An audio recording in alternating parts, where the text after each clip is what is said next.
Well guys, welcome to another Dynodaze video. Thanks for joining us. Richard's eating a biscuit and we are both commenting on how clean this FN2 is. Now this FN2 is in for a bit of work. It's having a full manifold exhaust system and it's also having a CPL induction kit, and then it's our mandate to get it on the dyno and get it mapped up. It is a stunner. It's clean, and I don't know whether it's been cleaned specifically because it's going to be in a Dynodaze video or not, but it is a particularly clean one. And during the winter period, we appreciate someone that brings a car to us that's clean, don't we, Richard? We do indeed. We do indeed. So let's get cracking, and we will go through the parts list as we fit them, and we shall also drop some links below so you can buy them if you want to. Let's get cracking, Rich. Let's go, mate. Before, and I'll say it again. Life moves pretty fast. Well, a few cardboard boxes to get rid of today, but so starting, we've got a CPL Big Bore induction kit, a Tegiwa 4:1 manifold, and a Tegiwa 70mm exhaust system going on this beauty. Okay, so out with the old, and as you can see, the original cat is there, so there's some value in that pile of rust there, but that's the old kit that Richard has removed, and now we're looking at the new kit. So what do you think of that, Richard? Lovely. Lovely, lovely, lovely. It does look quality, doesn't it? So this is the Tegiwa 4:1 manifold. It's also a decat, and this is your Tegiwa 70mm exhaust system for the FN2 as well, and it is beautiful. I've got this on my own car, and I made up with it as well. So that's what this motor is getting today. So Richard's next job is to get that fitted, ain't it, mate? Get on with it. Get on with it. Okay, so it's on, and it fits lovely without modification, because obviously we've mated the 70mm Tegiwa system to the Tegiwa manifold. So that's beautiful. It's looking stunning. It's obviously going to come down in a minute, and whether it gets started now or in a little while, there'll be a video. Yeah, it is a pretty bit of kit, that. Very pretty for a pretty car. Okay, so as you see, the exhaust is all on, and that sounds sweet. We've just started it and we've knocked her off, so we can talk about this bit. Richard's also done the CPL induction kit, as you can see. Nice bit of kit. Battery relocation as well. Yes, battery relocation involved, and valve clearances. Valve clearances, and we've also changed the auxiliary belt in this car as well. Yeah, we're actually in day 2 at the moment, and the reason we're in day 2 is because valve clearances have to be done when the vehicles are stone cold. So if you are ended up booking your car in for valve clearances elsewhere and they do it just after you've arrived, that was a waste of time.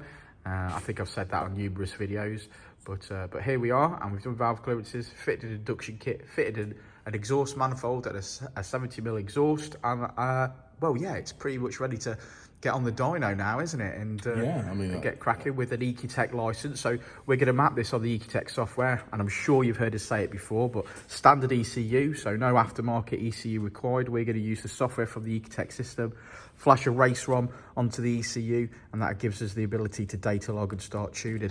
Richard, anything to add? If you want to picture the massive pile of unused parts that have been removed. Wow, cool, that looks like my shed. Yeah, cool, man. Okay, so we better sweep up, and I suppose we'll put the original cat in the customer's boot as it has a value, and the rest of it's probably garbage, but we will ask the customer what he wants to keep. Customer's actually expected around 11 o'clock today because he was absolutely keen to see it on the dyno. That's the bit that he was most excited about, so we shall await his arrival and then we'll get tuning.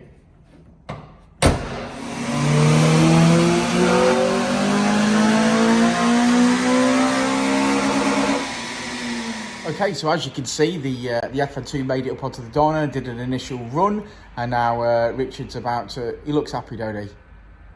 Oh, just chilling out, man. Chilling out, Richard's chilling out. And now Richard's going to start tuning this beautiful FN2 Civic, and we'll see how we get on. How are you, Rich? It's the new year. Yeah, it's been the new year for a number of days. How was it? Oh, well, this is our first official week back, really, isn't it? Yeah, I'd say so. Getting back into the swing of things, ain't we, mate? Yeah, get back into the swing of it and getting our head around it all. Yeah. Got some up and coming stuff coming on it with projects and other things going on in the background, so there's a lot going on. There is a lot going on, mate. Money to be spent. Yeah, lots of. Lots of. I don't like it.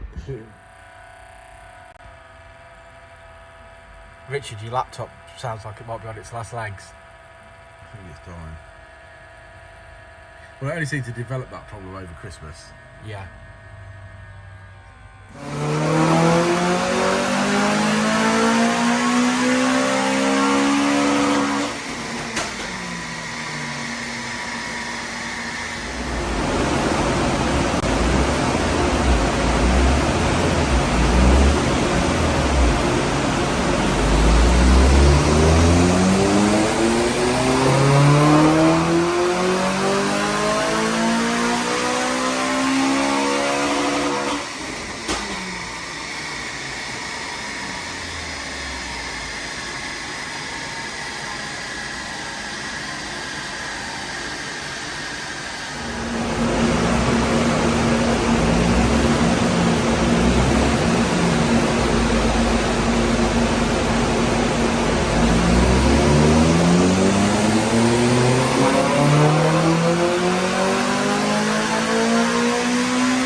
Technical difficulties. I was having some technical difficulties with the phone there. It wouldn't stay sat where I wanted it to be sat. No, it was having New Year's technical issues. I was. But FN2 Civic backed up nicely, finished on 227, which is pretty good. I think so. I think this car's made really good power considering it's not got an inlet manifold on it. Yeah. I think I'm really happy with that. I think it's a good start to the year. But to be fair, it has done low mileage. It has only done 88,000 miles. Ah, okay. So you know, a lot of what we see now is sort of 100 plus easy. So nice that it's got lower mileage on it. We have fitted. I mean, obviously, it's good mods though, ain't it? It's, Yeah, good mods, quality mods. I can't see any better. I mean, I don't really know what you'd really make much more for an inlet manifold. Maybe it would respond nice because of the mileage. But yeah, as we've already seen, we've done Tegiwa manifold, Tegiwa exhaust. Beautiful kit. CPL induction kit with battery relocation. Did the valve clearance on it this morning. Auxiliary belt obviously makes no odds to power, but it's been done as part of what we're doing. And then obviously we've mapped on ecutek with 4 switchable maps and all the features. Nice skunk to inlet manifold next, perhaps. Yeah, maybe, but it depends what the customer wants. I mean, at the end of the day, I think that this car's done really well, and I think for the money you spent, I think you'd be happy with that. It's a nice one as well, ain't it? Yeah, it is nice. So, should we look at the graph? Yeah, go on, let's have a look at the graph. Okay, so no standard run prior because we modified it in the workshop quite a lot before it went on the dyno. So, but these are our final figures. Nice graph, and finishing on 227 brake horsepower, which is 194 with the wheels. Really happy with that. Beautiful car. So there you go, another one in the bag. Like I say, some great mods. I'm going to drop some links in the description of these mods on the website. Feel free to have a look.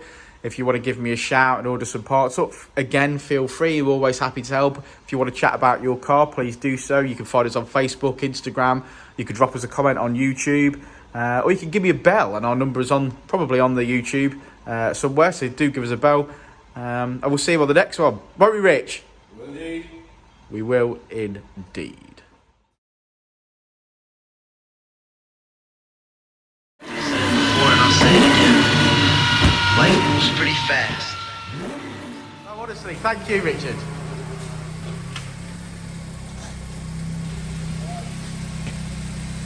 And Richard's going to show the young man how to use the switchable maps.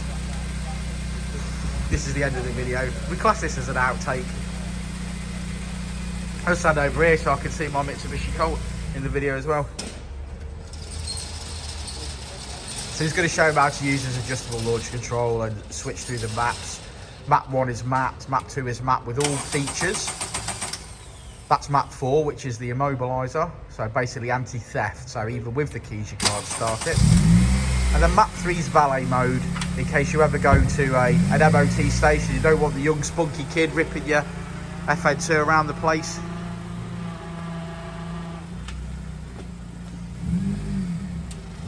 Oh, well, I'll just stay here then and do a load of work.